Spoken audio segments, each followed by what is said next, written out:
이름이 행복이라고 하는 청년이 있었는데, 청년은 가난해서 돈 없이 힘들게 사는 청년이 있습니다. 근데 이 청년이 됐는데도 변변한 직장이 없어서 일용직 노무자로 그렇게 일을 합니다. 그런데 이 청년이 사람들 만날 때마다 이야기하기를 자신을 행복한 사람이라고 소개를 합니다. 그 이유인즉슨 자기가 예수 그리스도를 알게 됐고 구원받았고 하나님의 자녀가 된 것은 하나님의 특별한 사랑을 받은 거라고 이야기를 하면서, 그렇게 행복해하는 이 청년, 예배를 소중히 여기고 모든 예배에 열심히 참석하는 이 청년이 어느 주일날 저녁 예배에 참석을 했습니다. 물론 굉장히 피곤한 모습으로 참석을 했겠죠. 근데 그날 저녁 따라 오신 강사님 설교가 아주 길었습니다. 얼마나 길었냐면 한밤중이 됐는데도 끝날 줄은 모르는 겁니다. 문제는 이 청년이 쏟아져 오는 졸음을 참으려고 애를 쓰는데 결국 참지를 못하고 꾸벅꾸벅 졸다가 깊은 잠에 빠져버렸습니다. 이 청년이 잠든 것까지는 뭐 그렇다 치더라도 문제는 그 다음에 발생을 한 거죠. 청년이 그렇게 잘다가 쓰러졌는데 죽은 겁니다. 옆에 있는 의사가 그 청년을 지켜보더니 진단을 해보더니 고개를 흔들면서 죽었네요 라고 의사가 또 진단도 내렸습니다. 순간 예배는 중단되고 교회는 와수르장이 되었습니다. 사람들이 웅성웅성 되기 시작하고 여기저기서 스마트폰을 꺼내들고 사진을 찍고 119 부르고 112 부르고, 어떤 사람은 현장을 그대로 보존해야 되니까 내버려두라 그러고 막 얘기가 웅성웅성되고, 또 어떤 믿음 없는 사람들은 아이고 이 청년이 행복하게 뭐가 행복해, 불행하게 짝이 없네, 예수 믿은 게 잘못된 것 같아, 예수를 안 믿었으면 저녁에 교회도 안 왔을 테고 교회를 안 왔으면 죽지도 않았을 텐데 하면서 사람들이 막 떠들어대기 시작합니다. 복잡한 그 소란스러운 상황에 강사가 튀어나갑니다. 튀어나가서 그 청년을 그렇게 끌어안습니다. 끌어안고 기도하면서 주변 사람들에게 얘기를 합니다. 조용히 좀 하십시오, 떠들지 좀 마십시오 라고 얘기를 하고 청년을 향해서 기도를 하는데 기적이 일어났습니다. 이 청년이 살아난 거예요. 사람들이 얼마나 놀랐는지 모릅니다. 그리고 이 강사는 다시 단상에 와서 다시 설교를 계속 이어서 설교를 합니다. 날이 새도록 설교를 하는 거죠. 그리고 이제 이 청년은 그 이후로부터 그 교회의 하나의 심벌이 됩니다. 사람들이 청년을 바라볼 때마다 살아계신 하나님을 보게 되었고, 사람이 죽어도 다시 살 수 있는 거구나, 부활의 소망도 알게 되었고, 절대 예배 시간에 졸면 안 되겠구나, 이런 이야기도 생각을 하면서 그 청년이 교회의 하나의 메시지가 되었습니다. 이 내용은 오늘 성경 본문 내용을 제가 좀 각색을 한 거예요. 이해하기 좋게 하려고. 자, 오늘 내용이 이 한 청년에 대한 이야기인데 한번 좀 더 정확하게 성경 말씀을 통해서 한번 이 청년을 주목해 보겠습니다. 오늘 말씀 9절에 보면은 이 청년의 이름이 뭐라고 되어 있습니까? 유두고라고 되어 있습니다. 이 유두고라고 하는 이 말의 뜻이 행복이라는 뜻이에요. 행복한 사람이란 뜻입니다. 유두고라 하는 이 청년의 이야기가 나와 있는데요, 유두고라 하는 이 청년, 행복하다라는 뜻을 가지고 있는 이 청년은 그 유두고라는 말이 당시에 아주 천한 사람들의 이름이라고 합니다. 우리로 말하면은 먹새, 돌새 이런 뜻이에요. 그러니까 고위층 자녀는 아니고요, 당시에 종이었거나 아주 가난한 집안의 아이로 평가를 받습니다.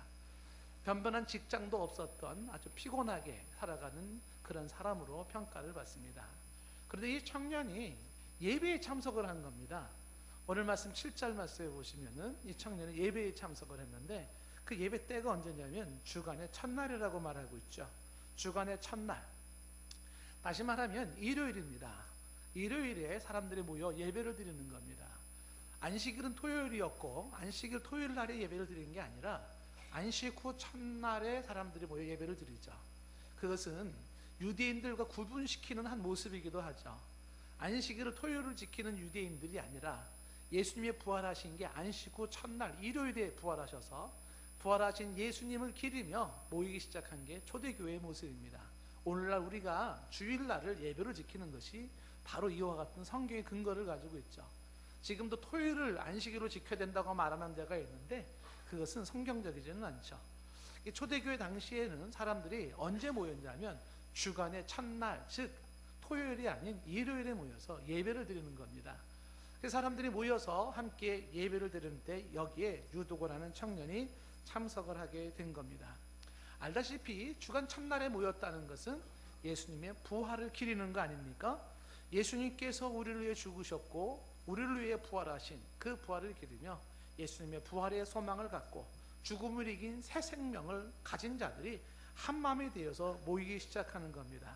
7절 말씀에 거기에 첫날에 우리가 떡을 떼려 하여 모였더니 라고 되어 있지 않습니까? 사람들이 모였습니다. 마음이 하나 되었습니다. 한 뜻이 되었습니다. 한 장소에 모였습니다. 그렇게 모여서 하나님께 예배하며 말씀을 듣는 거죠. 당시 사람들이 가지고 있었던 예수 그리스도의 신앙의 진지함을 보는 겁니다. 오늘 저와 여러분도 일상생활에서 아마 어쩌면 어제까지도 많이 피곤한 사람이 있을지 모르겠어요. 그런데 주일날이기 때문에 예배하러 이 자리에 모인 줄로 믿습니다. 한 마음이 되어 한 뜻이 되어 한 장소에서 하나님을 예배하는 것은 소중한 것입니다. 그 예배를 하기 위해서 모였습니다. 모여서 그들이 했던 것은 뭐냐 하면 떡을 떼는 것이었죠. 그 떡을 뗀다는 게 두 가지 의미가 있어요. 초대교회는 첫 번째가 애찬식이라 그래서 같이 배부르게 식사를 하는 겁니다. 모일 때마다 사람들은 떡을 떼면서 배부르게 식사를 하죠. 그게 첫 번째 의미가 있고, 두 번째 떡을 뗐다는 게 뭐냐 하면 성찬식입니다. 예수님께서 이 떡을 찢어요. 이렇게 떡을 찢을 때마다 바라보면서 우리를 위해 주님이 살이 저렇게 찢어졌지라고 생각을 하는 것이죠. 그래서 떡을 떼면서 예수님이 하셨던 말씀처럼 이것은 너희를 위한 내 몸이니 이것을 기념하여 행할 때마다 나를 기억하라. 그래서 떡을 떼며 그 떡을 찢으며 나를 위해 피 흘리고 죽으신 예수님을 기념하는 거죠. 주님이 저희를 위해서 이렇게 찢기신 살로 흘리신 피로 우리를 구원하셨습니다 하며 그 주님의 은혜에 동참하는 것이 떡을 떼는 성찬식의 의미예요. 근데 이것이 이제 나중에 뭐가 없어지냐면 애찬식이 없어지고 성찬식만 남게 되는 거죠. 그 애찬식에 배불리 먹는 것이 없어지고 단지 성찬식 의미만 남게 되는 그 이유가 이제 고린도전서에 보면 그 이유가 나와 있어요. 이유는 뭐냐면 사람들이 성찬식을 하려고 교회 오면 뭐 하냐면은 집에서 밥을 안 먹고 와요. 왜? 교회 가서 시큼 먹으려고. 근데 문제는 뭐냐면 먹으러 온 것까지는 좋은데 성찬식도 하기 전에 미리 다 먹어버리고 포도주 다 마셔버리고 취하고 막 그래요. 근데 정작 성찬식 하려고 보니까 먹을 게 없어요. 어디 갔으니까 저기서 다 먹었대요, 사람들이. 그래서 이건 안 되겠다 그래가지고 바꾼 게 뭐냐면 애찬식 개념을 빼버린 겁니다. 그래서 이제 성찬식만 남아서 우리까지 이렇게 내려오고 있는 것이죠. 자, 이 유두고가 바로 여기에 참석했어요. 구원받은 자들이 부활의 주님을 예배하고 찬양하는 곳에 모였어요. 예배 현장에 온 것이죠. 구원받은 사람들이 예수 그리스도의 부활의 기쁨을 노래하며 새 생명을 찬양하며 바로 모인 것입니다. 거기에서 찢기신 주님의 살, 흘리신 주의 보혈을 함께 동참하며 유도고가 참석을 했는데, 모든 예배의 핵심은 결국은 말씀이죠. 바로 여기에 사도 바울이 말씀을 전하기 시작했습니다. 사도 바울은 내일 떠날 입장이기 때문에 7절 끝에 보니까 그들에게 강론하는데 밤중까지 계속했다라고 말을 하고 있습니다. 다시 말하면 사도 바울의 설교가 아주 길었다라고 하는 것입니다. 이 긴 게 어느 정도 길었는가라고 하면 그것이 9절을 다시 참고해 보면은 더 오래 하여라는 말이 나와요. 9절의 중간에 보시면은 오래 했다, 더 오래 했다 그런 말이 나오고요. 그리고 이제 11절 말씀에 가면 언제까지 이 말씀을 증가하냐면 11절 말씀 보시면 날이 새기까지, 그러니까 밤을 꼬박 샌 겁니다. 날이 새기까지 이 말씀이 계속 이어지는 것입니다. 사도 바울의 설교가 길었죠. 왜 길었을까요? 사도 바울은 평상시 얘기하기를 나는 말에는 조라나 그런 얘기를 하거든요. 나는 말을 잘 못하는 사람입니다. 이게 바울의 모습이에요. 근데 오늘 설교를 하는 모습이 날이 셀 때까지 설교했다는 것은 엄청 할 말이 많았다는 것이죠. 사도 바울이 이렇게 할 말이 많았던 것은 그만큼 하고자 하는 이야기의 사안이 중요했다는 것입니다. 예수 그리스도에 대한 이야기죠. 성경의 이야기죠. 하나님에 관한 이야기죠. 그런 이야기가 너무 중요했고 그리고 할 말이 너무 많아서 날이 새도록 사도 바울이 이야기를 했다는 것입니다. 사도 바울의 이 모습은 이제 내일이면 떠나가야 할 자신의 모습이기 때문에 하나라도 더 전해주고 싶은 마음으로 아마 그랬겠죠. 설교가 10분만 길어도 막 짜증내는 사람이 있잖아요. 그런데 이게 한 번쯤까지 한번 날이 새도록 설교하면 어떻게 될까요? 우리 교회에서 한번 오늘 저녁에 날이 새도록 한번 설교하겠습니다. 내일 새벽까지 설교하겠습니다. 그럼 아마 많은 분들이 안 나오실 거예요. 야, 가면 큰일 난다. 사도 바울이 그만큼 할 얘기가 많았고 신중했다는 거예요. 내일 떠날 것이기 때문에 오늘 하나라도 더 전해주고 싶었던 겁니다. 이것이 가능할 수 있었던 것은 뭐냐면 모여있는 무리들이 또 그걸 원했다는 겁니다. 왜냐하면 말씀 듣는 게 좋았던 거죠. 말씀을 배우는 게 좋았던 거죠. 저 사도 바울 선생님으로부터 한 말씀이라도 더 듣고 싶었던 거죠. 그래서 사람들이 듣고 싶었고 바울은 전하고 싶었고 그래서 밤 늦게까지 말씀이 전해지고 있는 것입니다. 자, 이 말씀이 이렇게 이루어지는 예배 현장에 유도구가 참석을 했는데 모인 장소가 어디냐면 그것이 바로 다락이라고 되어 있습니다. 8절 말씀에 보니까 다락방에 사람들이 모였습니다. 다락은 우리가 생각하는 한국에서 생각하는 그런 다락의 개념이 아니고 옥상 같은 데입니다. 근데 이게 3층으로 된 곳에 지금 모였어요. 우리가 사도행전 1장에서도 보았지만은 예수님이 승천하신 직후에 사람들이 120명이 어디에 모이냐면 마가의 다락에 모여요. 다락방에 모여요. 120명이 들어갈 수 있는 곳이에요. 옥상 같은데. 그러니 다락이 굉장히 크죠. 그리고 8절 끝에 보면 뭐라고 되냐면 등불이 많이 켜졌다 그랬잖아요. 그게 무슨 얘기냐면 사이즈가 큰 다락이라는 거예요. 다시 말하면 많은 사람들이 모여 있었다는 겁니다. 그 많은 사람들이 모여 있는 다락에 한밤중에 유도구가 참석을 했어요. 유도구도 동일하게 그도 크리스찬으로서 복음을 받은 자로서 말씀 듣고 싶었죠. 그리고 참석을 했다는 것입니다. 해서 말씀을 듣는데 그날따라 사도 바울 선생님께서 설교가 아주 길었다는 것입니다. 문제는 여기서 이제 발생이 됐습니다. 오늘 말씀 9절에 보니까 이 유도구라는 청년이 어디에 걸터 앉았다가 창에 걸쳐 앉았다가 졸더니 그만 말씀이 오래되니까 졸음을 이기지 못하고 3층에서 떨어졌대요. 이렇게 보니 죽었다라고 되어 있습니다.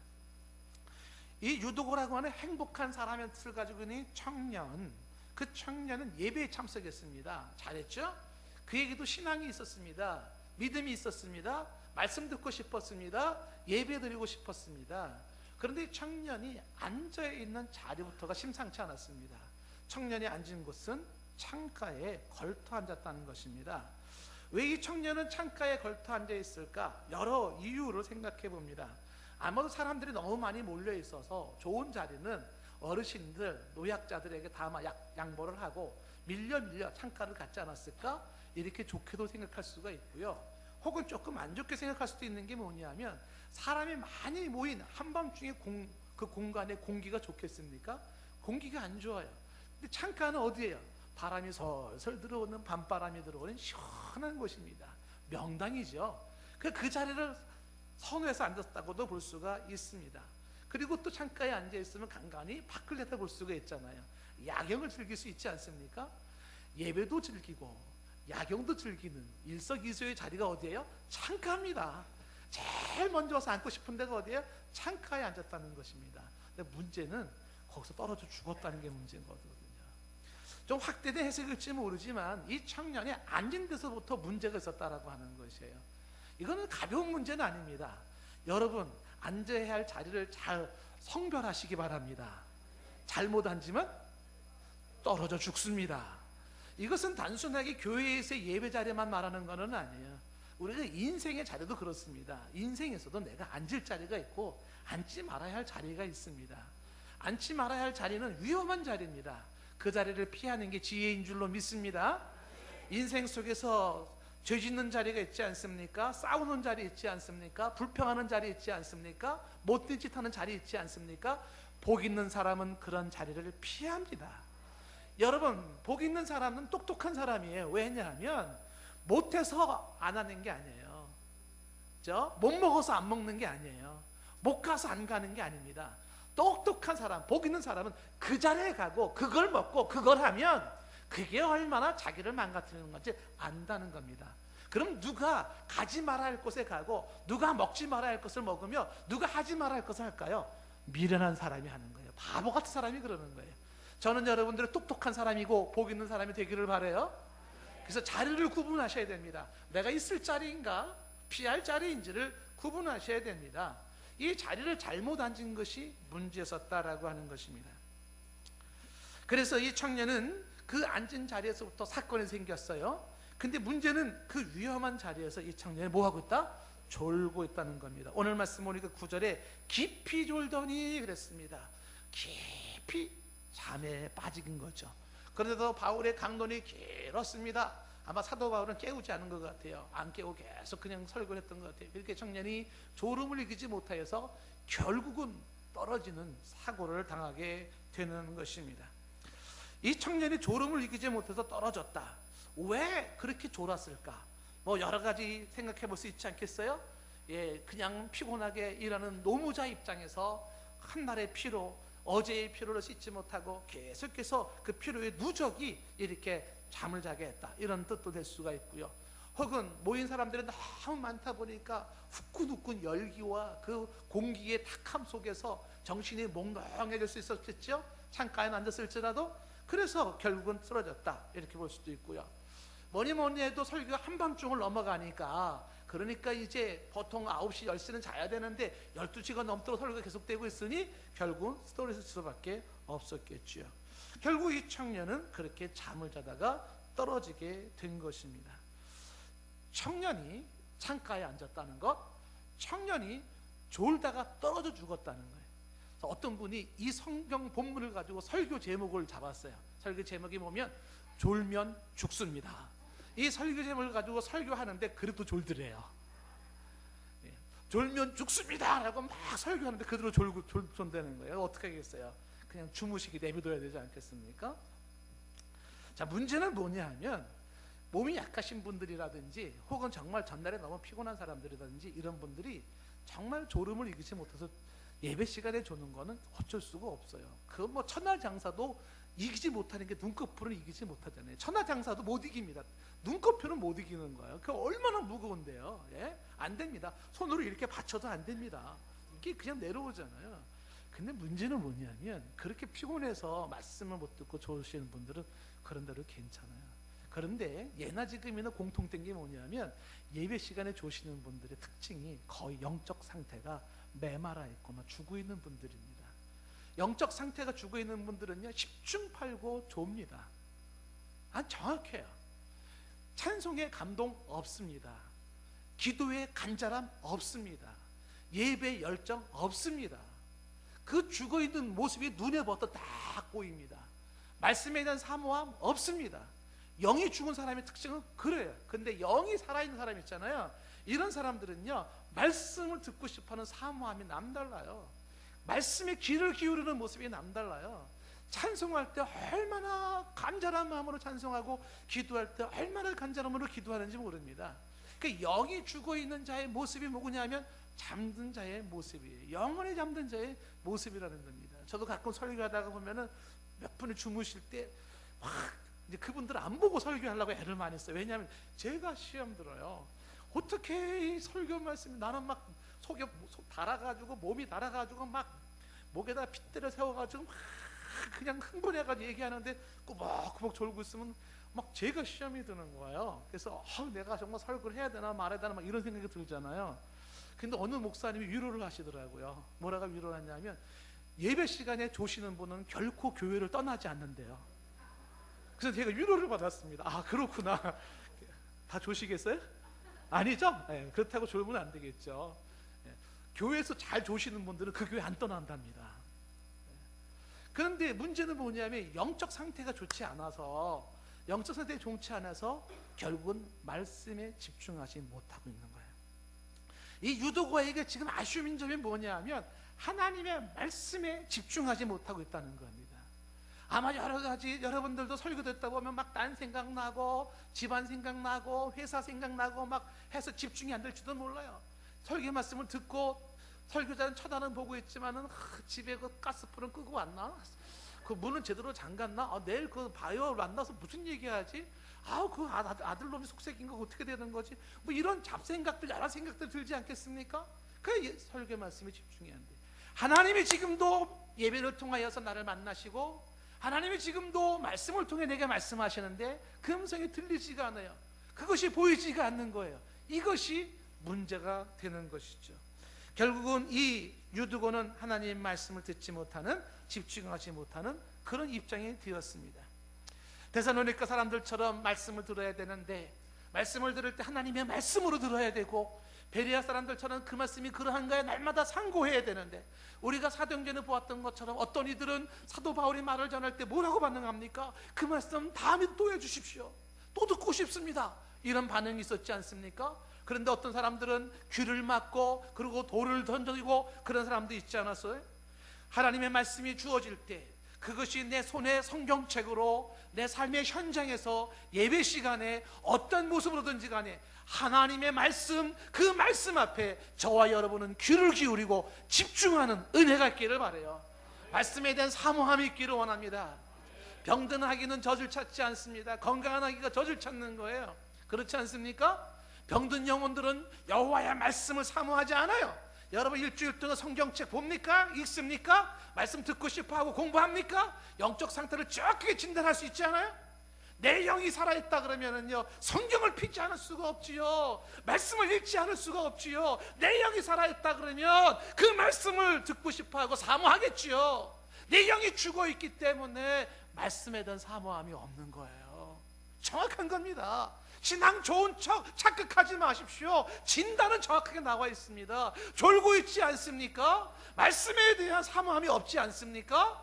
그 영 죽어 있는 거예요. 그 영 병들어 있는 겁니다. 다른 얘기하지 마세요. 아이 목사님 암만 그래도 제가 믿음이 얼마나 좋고 하나님을 잘 섬기고, 속지 마십시오. 사탄의 속임수입니다. 행동을 보면 알 수가 있어요. 몸의 행동들, 나타나는 모습들을 보면은 알 수가 있는 것이죠. 안타까운 것은 병든 영혼의 상태로 졸기 시작하고 말씀을 놓치고 있다는 것입니다. 저는 이 졸고 있다가 죽은 이 유두고 청년을 보면서 이 잠든다는 것, 졸고 있다는 것이 얼마나 심각한 것인지를 강조하고 싶습니다. 여러분 혹시 운전하다가 이런 표를 보았습니까? 예, 운전하다 보면은 많은 표가 있잖아요. 운전에 관련된 표가 있어요. 여기도 많은 분들이 대부분이 운전하지 않아요? 졸음운전 마지막 운전일 수 있습니다, 이런 표도 있고요. 그 다음에 졸음운전의 종착지는 이 세상이 아닙니다, 이런 표도 있고요. 그리고 또 유사한 표가 있어요. 졸음운전 깨고 나면 이 세상이 아닙니다. 그런데 이런 표는 어떠세요? 고속도로 졸음운전 저승가는 고속도로. 섬찟하지 않습니까? 그렇죠? 여러분 고속도로 졸음운전은 저승가는 고속도로래요. 근데 이게 대상목은 표예요. 이 표가. 예. 사람들 정신 차리게 만든다는 거죠. 정말 졸음운전 조심해야 되지 않아요? 여러분 운전하시는 분들은 졸음운전 하시면 안 됩니다. 예, 저도 가끔 이렇게 운전하다가 너무 졸릴 때가 있어요. 시속 60km로 주행하다가 위기의식을 느껴가지고 까박 졸다가 위험하다 그래가지고 브레이크를 밟는데 1초를 걸렸다고 가정을 하면 그 1초 동안에 이 차가 무의식 중에 33m를 나간다는 거 아닙니까? 그게 굉장히 위험한 겁니다. 막 들이받는 거예요. 예? 요번에도 지금 엊그제 지금 인천에서인가요? 어디 그 일가족들 그 술 취한 사람이 들이받아가지고 3명이 죽었잖아요. 너무 안타까워요. 술 먹고 운전해가지고 애매한 가정을 이렇게 치워 죽인지 몰라요. 초등학생하고 보니까 그 사람들 삶도 넉넉하지 않은 사람 같은데, 모처럼 장모님 모시고 애 봐주는 거 고맙다고 밥 먹으러 가다가 그렇게 일가족이 변을 당한 거야. 이 술 먹고 운전하는 사람들은 저는 굉장히 문제가 많다고 생각하는 사람들이에요. 여러분들 우리가 어린 시절부터 잘못된 훈련들이 있어요. 그 빨리 고쳐야 되는 게 있습니다. 그게 뭐냐면 타인을 생각하는 법을 배워야 돼요. 남을 배려하는 법을 배워야 돼요. 더불어 살고 공동체 의식을 배워야 되는데, 이기적인 아주 못돼 먹은 사람들이 뭐냐면 술 먹고 내가 운전한다 이거예요. 자기 하나 죽는 건 괜찮은데 왜 남의 애꿎은 가정 죽이냐 이거예요. 다른 사람을 생각하는 마음이 조금도 없어요. 사람들 생각해주는 마음이 없어요. 저와 여러분들은 그런 마음 벗어버려야 됩니다. 예? 내가 술 먹고 운전할 건가 말 건가, 이 문제는요, 다른 사람들을 생각하는 마음이 조금이라도 있다 그러면 그러면 안 되죠. 술 먹고 아파트 차 7대를 막 들이받고 나가는 거 여러분 보셨지 않습니까? 왜 그러냐는 거죠. 그런데 이거 술 먹은 것과 마찬가지로 졸음운전이 만들어내는 게 그렇다는 거예요. 졸리면은 여러분 지금도 일상에서 졸리면 운전하지 마시고요, 한쪽에 차를 세워놓고서 뭐 체조를 한다든지 해야 돼요. 이게 저도 운전하다 보면 너무 자꾸 졸려가지고 저는 조수석에 항상 조수를 한 명 태우고 다녀요, 제 아내. 그래서 제 집사람이 참 제가 아주 잘 써먹습니다. 졸리면은 딱 핸들 딱 맡겨놓고 저는 딱 잘 수가 있어요.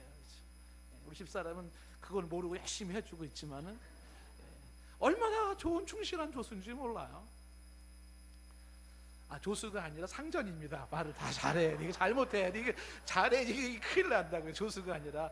예, 그렇죠. 참 보디가드로 이렇게 역할을 해주는 거죠. 졸리면 운전하지 않기를 바래요. 여러분 대부분 운전하시는 분들이잖아요. 절대 졸리면 핸들을 놓으셔야 돼요. 왜냐하면 지금 교통사고가 졸음운전에 의한 사고가 많다는 거 아닙니까? 자, 여러분에게 지금 강조하고 싶은 것은 뭐냐면, 문제는 운전에서만 졸음운전이 문제가 아니라는 거예요.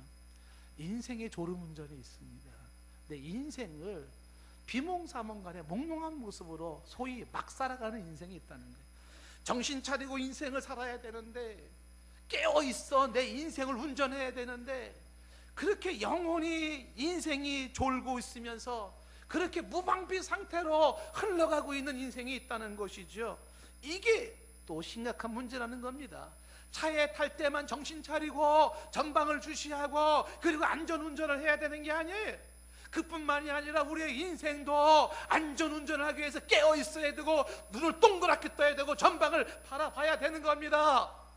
정신 똑바로 차리지 아니하면 언제 사탄의 밥이 될지 모르고 언제 내 인생이 추락할지 모르는 게 정말 인생살이가 그런 거라는 거예요. 깨어있어 정신을 차려야 됩니다.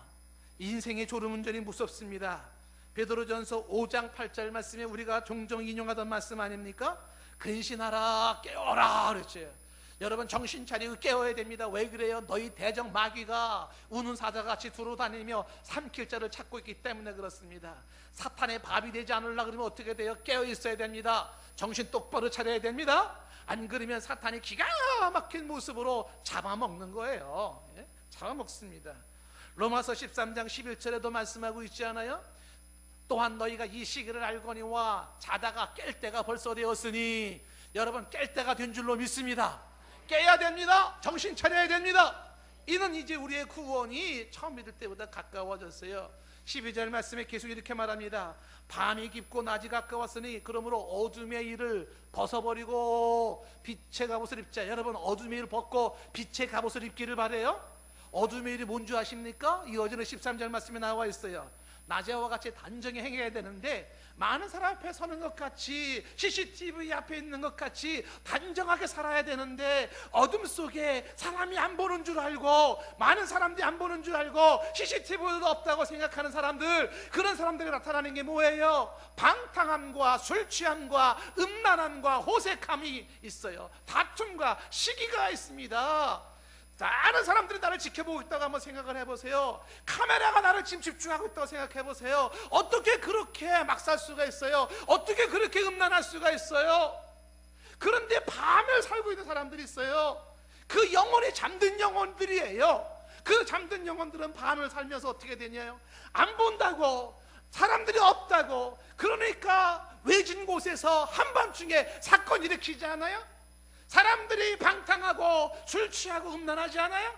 호색하며 다투지 않아요? 지금도 뉴스에서 우리는 국민들이 지금 굉장히 흥분하고 있잖아요? 왜 이런 사건들이 벌어지냐 말이죠. 영혼이 잠든 자들이에요. 그 영혼이 죽어있는 자들이에요. 14절 말씀에 오직 주 예수 그리스도를 옷 입고 정욕을 위하여 육신의 일을 도모하지 말라고 말합니다. 정욕을 위하여 육신의 일을 도모하지 않기를 바랍니다. 정욕을 위하여 육신의 일을 도모하지 않기를 바랍니다. 어제도 시청에서 여러분, 그런 퀴어 축제 전에 제가 오늘 저녁에도 그 말씀, 퀴어 축제 이 동성애가 뭐가 문제인지를 말씀을 전하려고는 하지만은, 정욕을 위하여 육신의 일을 도모하면 안 됩니다. 그건 유전적인 것도 아니고요, 그건 인권도 아니에요. 그렇게 말하면 안 됩니다. 저녁에 좀 더 자세한 설명을 하겠지만, 어둠에 처한 자들, 영혼이 잠든 자들의 모습이 나타나는 모습이 그런 모습이라고 하는 것입니다. 겟세마네 동산에서 예수님의 땀방울이 핏방울 되도록 기도할 때, 주여 이 잔을 내게서 물러가게 하옵소서 눈물로 기도하며 근심과 슬픔에 기도할 때, 제자들은 옆에서 뭐하고 있냐면 자고 있었어요. 그때 예수님은 그들에게 이렇게 말씀했지 않습니까? 시험에 들지 않게 깨어있어 기도하라. 이 음성이 저와 여러분을 향한 음성이기를 바라요. 시험에 들지 않게 깨어있어 기도하기를 바라요. 여러분 이것이 이론이 되지 않기를 바랍니다. 여러분 깨어있어 기도하지 않냐고 정신 차리지 않냐면 시험 들어요. 사탄에게 속습니다. 유혹에 빠지는 거예요. 졸음운전의 심각성이 나와 있습니다. 졸음운전이 무서운 것처럼 인생의 졸음운전이 무서워요. 내 인생을 그렇게 흐리멍텅하게 살아갈 수 없다는 것입니다. 깨어 있어서 정신을 차리고 살아가는 심령이기를 원합니다. 눈 동그랗게 뜨시고 어떻게 살아야 할지, 무엇을 위해 살아야 할지 분별력을 가질 수 있기를 바랍니다. 성경 말씀에 귀를 기울이시고 하나님의 말씀을 통해서 내게 주신 삶의 원칙이 무엇인지, 삶의 방향이 무엇인지 그 말씀 붙잡고 그런 인생 살 수 있기를 바라요. 세상 사람들이 다 흘러간다 그렇게 흘러가는 거 아닙니다. 99%가 그리 간다 할지라도 성경에 금하고 있으면 가지 말아야지요. 그런 거룩한 자존심을 가져야 돼요. 죽을 때 죽더라도 말씀 붙잡고 살아야 합니다. 정신 차려야 되는 거예요. 문제는 말씀에 집중하지 못했던 졸고 있는 유두고는 떨어졌습니다. 추락했습니다. 그리고 그는 죽었습니다. 이런 사건 앞에서 이제 사람들은 숭성숭성되지 않았겠습니까? 얼마나 소리 사람들이 말이 많았겠어요. 여러분, 이건 뉴스거리도 빅뉴스거리 아니겠어요? 만약에 교회에서 이런 일이 벌어졌다 그러면 대서특필 나올 겁니다. 예배의 도중에 사망사건 발생, 얼마나 요란벅석 떨겠습니까? 그런 사건이 벌어졌을 때 서론에서 제가 말한 것처럼 아마 어떤 사람들은 카메라로 찍고 스마트폰으로 찍고 119 부르고 막 얘기를 하면서 믿음 없는 사람들은 그렇게 말할 거예요. 행복한 사람이라고? 신앙생활 하면 인생이 좋아진다고? 야, 꼴을 봐라. 뭐가 좋아지니? 저거 봐라. 저게 교회다. 저게 신앙생활이다. 하나님이 있긴 뭐가 있냐? 있는데 왜 예배도중에 죽게 하냐? 수도 없는 이야기가 나오지 않았겠습니까? 성도가 시험 받기 쉽고 교회가 시험 받기 쉬운 상황 아니에요? 그런 상황에 사람들이 웅성웅성 사람들이 시끌시끌 하지 않겠습니까? 그때 10절 말씀에 사도 바울이 나려갑니다. 그리고 그 청년에 엎드려서 몸을 안고서 이렇게 말하잖아요. 떠들지 말라 라고 말해요. 이 떠들지 말라는 말이 소동하지 마라, 요동치지 마라, 흔들리지 마라, 그런 뜻을 말씀하고 있는 것이에요. 믿음 없는 자들이 소동합니다. 믿음 없는 자들이 요동칩니다. 믿음 없는 자들이 흔들리는 거 아닙니까? 떠들지 좀 마십시오. 그렇게 입만 가지고 말하지 마십시오. 믿음 없는 그 태도 버리십시오. 바울이 이야기하는 것입니다. 사도 바울이 그 청년에게 달려가 엎드려서 그 엎드려 있는 그 모습은 그 청년을 위해서 기도하는 모습이에요. 이것은 열왕기상 17장에 나타난 사라와 과부의 아들을 살리던 엘리야의 모습이고, 열왕기하 4장에 수냄 여인의 아들을 살렸던 엘리사의 모습과도 같아요. 그의 몸을 안았습니다. 그의 몸에 엎드렸습니다. 그것은 그를 사랑하는 표현이에요. 그리고 그를 위해서 기도를 드리는 거죠. 하나님 앞에 기도하는 것입니다. 떠들 일이 아니에요. 하나님 앞에 의심하면서 회의하면서 신앙에 대해서 막 흔들리고 그럴 상황이 아닙니다. 이럴 때일수록 하나님 앞에 기도할 때잖아요. 그래서 그를 안고 하나님 앞에 기도했는데 기적이 일어났죠. 그게 뭡니까? 생명이 돌아왔어요. 엘리야의 기도에 사르밧 과부의 아들이 살아난 것처럼, 엘리사의 기도에 수냄 여인의 아들이 살아난 것처럼 살아나는 생명의 역사가 일어난 거예요. 사도행전에만 죽었다 살아난 사람이 두 번째예요. 지금이 첫 번째 사건은 사도행전 9장의 다비다라고 하는 그 여인에 대한 이야기입니다. 이 요바의 다비다라고 하는 여제자가 있었어요. 그 이름은 도르가라고 하는 사람이었었어요. 근데 이 여인이 병들어서 죽었습니다. 그 시체를 다락에 눕혀놓은 겁니다. 그때 베드로가 요바에 있다는 걸 알고 베드로를 데리고 옵니다. 사도행전 9장 39절 말씀에 베드로가 거기에 왔을 때 사람들은 그 과부 곁에서 울면서, 그리고 그 도르가 이 다비다가 자신들을 어떻게 선행을 했는지 속옷과 겉옷을 내보이기 시작했습니다. 사람들이 울면서 그러면서 속옷을 내보였겠지요. 그 다비다의 사건에서도 사람들은 아마 그랬을 겁니다. 저 도르가 다비다 봐, 그냥 바늘 가지고 그렇게 주님의 이름으로 섬기더니, 예수의 이름으로 착한 일을 하더니, 예수님 이름으로 좋은 일 하더니 병들어 죽은 것 좀 봐. 아이고 저게 기독교야, 저게 신앙생활 하는 거야, 에이 나 같으면 안 믿어, 안 갈 거야. 아마 그렇지 않았겠습니까? 수도 없는 사람들이 시험에 빠지지 않았겠어요? 그런데 이어지는 40절 말씀에 보면은 베드로가 사람을 보내고 무릎을 꿇고 기도하죠. 무릎을 꿇고 기도할 때 시체를 향하여 말을 했습니다. 다비다야 일어나라. 그랬더니 그가 눈을 떠서 베드로를 보고 일어나 앉았다는 것입니다. 여러분들에게 제가 말씀드리고 싶은 것은 무엇이냐면, 먼저 이걸 기억하셔야 됩니다. 신앙생활하는 도중에 악재가 발생했습니까? 신앙생활 잘해보려고 그러는데 뭔가 일이 잘 안 풀렸습니까? 어려움이 생겼습니까? 사람이 죽는 일이 벌어졌습니까? 설령 어떠한 일이 있다 할지라도 그것이 변하여, 이 악재가 변하여 오히려 복이 되고 은혜가 될 수 있다는 사실이에요. 하나님께 선을 이루시고 전화 위복을 경험하는 겁니다. 유두고는 죽었잖아요. 그리고 사람들이 죽었잖아요. 다비다가 죽었잖아요. 사람들은 혀를 찾겠지요. 안 됐다고 말하겠지요. 그러나 그 사람이 그 누구도 경험해보지 못했던 부활을 경험해요. 예수 믿다가 어려움을 당할 때 사람들이 혀를 차겠지요. 아이고 예수 믿다 저 사람 어떻게 됐어, 어렵게 됐어, 혀를 차잖아요. 그 사람만이 경험하는 살아계신 하나님을 능력이 있다는 거예요. 그 사람만이 경험하는 하나님의 은혜가 있다는 사실입니다. 쉽게 단정하지 마십시오. 신앙생활하다가 교회에 이만저만 일이 있다고 해서 여러분 단순한 모습으로 봐 저게 기독교야 이런 식으로 말하면서 평가절하하지 않기를 바랍니다. 믿음의 사람들처럼, 베드로처럼, 그리고 오늘의 바울처럼 그때가 더욱 하나님을 의지하고, 그때가 더욱 믿음을 견고히 하고, 그때가 더욱 기도에 힘써야 할 순간인 것이죠. 오늘 유두고가 살아난 모습 속에서 이제 교회가 웅성웅성 시험에 빠질 뻔했다가 오히려 교회가 은혜를 받게 되는 경우를 보게 됩니다. 실제로 교회에서 이런 유사한 일들이 많이 있어요. 어떤 교회들이 제가 시간이 없어서 상세한 설명을 못합니다만은 굉장히 어려운 일이 있었어요. 학생들이 수련회 갔다가 사고 당해서 아이가 죽는 일도 있고 그래요. 그러니까 교회가 막 얼마나 막 그 상상하기 힘든 만큼 술렁술렁 되는데, 아이가 죽었으니까. 근데 그날 죽은 그 주간 첫 주 예배에 부모가 교회를 왔는데 감사헌금을 했어요.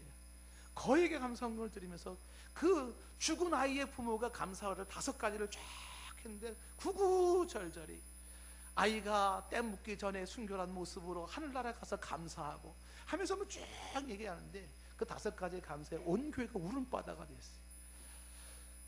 교회에서 사고가 생기면 수많은 사람들이 시험 들지 않아요?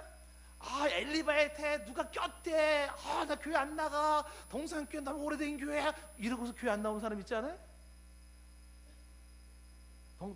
엘리베이터에 껴가지고 자식을 잃고도 감사했던 사람으로 인해서 온 교회가 울음바닥 되고 더 부흥하는 그런 교회도 있어요. 여러분 신앙생활하다가 어려움이 있다고 할지라도 그것이 변하여 하나님의 역사, 하나님의 능력, 하나님의 은혜를 경험할 수 있는 기회가 되는 줄 알고 믿음으로 일어서고 믿음으로 나가는 역사가 있기를 바라요. 그런데 이 유두고 사건에서 죽은 자가 살아나는 것은 뭘 의미하는 것이겠습니까? 바로 생명의 주인 되신 우리 주 하나님 예수 그리스도를 보는 거예요. 사람이 죽었다가 살아나는 것은 전적인 하나님의 능력입니다. 어떤 자세로 기도했는가, 그 아이에게 엎드렸는가 안 했는가 이렇게 논할 수 있는 게 아니라 죽었다가 살아나는 것은 하나님의 능력이요 생명의 근원 되신 분이 하나님인 것을 말씀하고 있는 것입니다. 여러분 우리의 생명의 주권자 되시는 하나님을 그대로 믿고 인정하고 그리고 고백할 수 있기를 바랍니다.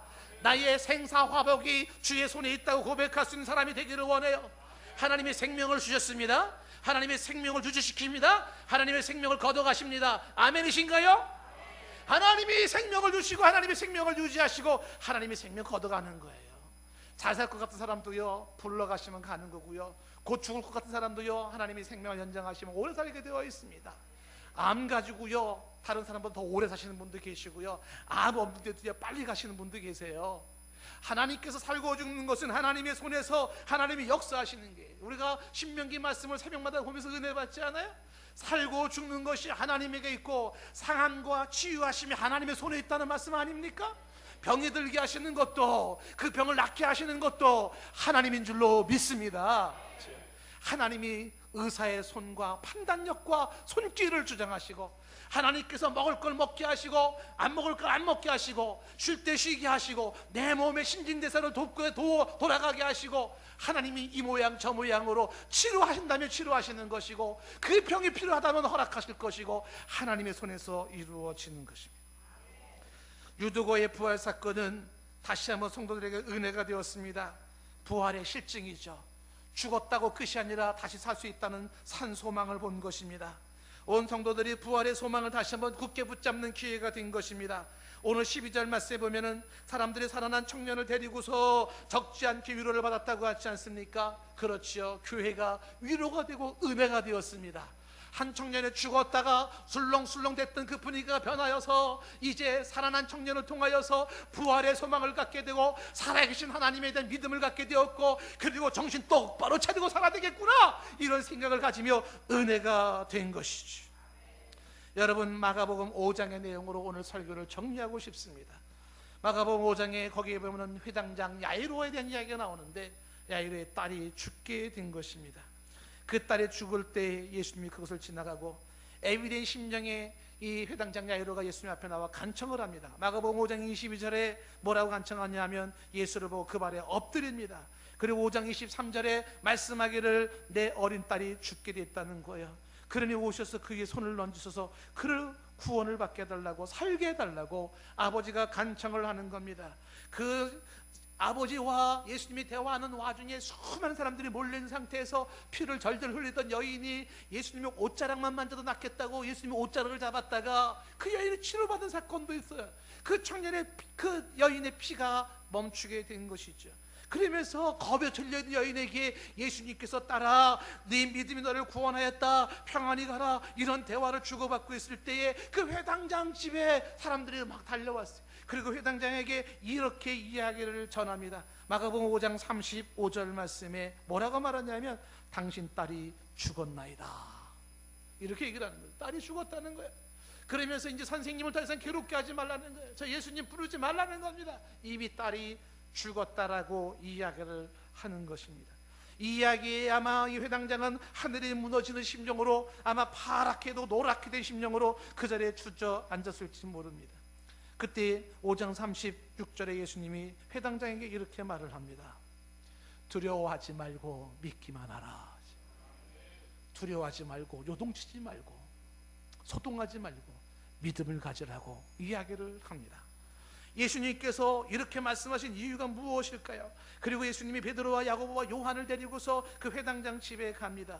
5장 38절 말씀에 보니까 회당장 집에 가니까 아니다 다를까 거기는 소란스럽게 짝이 없지요. 떠드는 사람들, 우는 사람들, 심히 통곡하는 사람들, 그들이 거기에 가득 차 있습니다. 웅성웅성대는 거죠. 아마 이 회당장에 믿음이 있었다면 그렇게 말했겠죠. 아, 믿음 가진 사람 집 좀 봐, 딸이 죽은 것 봐, 저게 믿음이야, 저게 무슨 하나님 믿는 게 저런 거야. 아마 사람들은 그랬겠지요. 그렇게 사람들은 떠들면서 울면서 통곡하면서 철을 차면서 그렇게 했을 것입니다. 9장 39절에 예수님이 들어가면서 그들에게 말합니다. 너희가 어째 떠들며 우느냐, 왜 이렇게 요란스럽고 왜 이렇게 소동하느냐. 이 아이는 죽은 것이 아니라 잔다라고 얘기를 해요. 주 예수 그리스도 앞에서는 죽은 자는 잠자는 것에 불과해요. 주님의 시선으로 봤을 때는 죽음은 잠이에요. 그 잔다라고 얘기하니까 이어지는 40절 말씀에 사람들이 비웃기 시작하는 거죠. 예수님을 비웃었습니다. 예수님이 정신 나갔다고 생각했겠지요. 죽은 게 뻔한데 뭘 잔다고 얘기를 하냐 말이죠. 예수님이 사람들을 내보냅니다. 그리고 아이가 있는 곳으로 들어가죠. 그리고 41절에 예수님이 아이의 손을 잡습니다. 아이의 손을 잡아요. 그리고 달리다굼 말씀합니다. 이 달리다굼이라면 이 아람어가 뜻이 뭐냐면 소녀야 일어나라, 그런 거예요. 예수님께서 죽은 소녀의 손을 잡습니다. 그리고 말합니다. 달리다굼, 소녀야 일어나라 말씀하십니다. 주 예수 그리스도의 명령 앞에 42절에 소녀가 일어났습니다. 그리고 걷기 시작합니다. 이 아이의 나이는 12살이었고 사람들이 이것을 보고 너무너무 놀래서 그들은 깜짝 놀란 모습으로 지켜보기 시작을 하는 것입니다. 죽어있는 소녀에게 주님이 찾아가셔서 죽은 자의 손을 잡고 말씀하셨어요. 소녀야 일어나라, 달리다굼이라고 말을 합니다. 오늘도 영이 죽어있는 자에게 주 예수님 찾아가셔서 그 자의 손을 잡으시고 달리다굼 말씀하시기를 원합니다. 죽었던 자가, 영적으로 죽었던 자가 깨어나기를 원합니다. 지금 잠들어 있는 영혼들이 있습니까? 찬송과 기도와 예배에 잠들어 있는 사람이 있습니까? 찾아오시는 예수님이 소녀의 손을 잡은 것처럼 그 잠든 심령을 손을 잡으시고 깨어라, 정신 차려라, 난리다굼, 소녀야 일어나라, 청년아 일어나라, 깨우시는 주의 음성으로 깨어나는 역사가 있기를 바랍니다. 우리 주변에 방황하는 사람이 있습니까? 세상 속에서, 죄악 속에서, 음란 속에서 살아가는 사람이 있습니까? 주께서 손을 잡으시면서 돌아오라 말씀하시는 음성이 들려지기를 원합니다. 그리고 주께로 돌아오는 역사가 있기를 원하는 것이지. 잠든 영혼을 깨우시는 하나님, 죽은 영혼을 향하여 일어나라고 말씀하시는 하나님, 방황하는 영혼을 향하여 돌아오라고 말씀하시는 주님의 이 음성과 이 사랑의 역사가 지금도 일어나야 합니다. 잠든 자여 깨어나십시오. 죽은 자들이여 일어나십시오. 주저앉은 자들이 일어나야 할 것이고, 방황하고 흔들리고 있는 자들이 돌아와 제2의 새 삶을 살아야 할 겁니다. 예수 그리스도 안에서 가능한 삶입니다.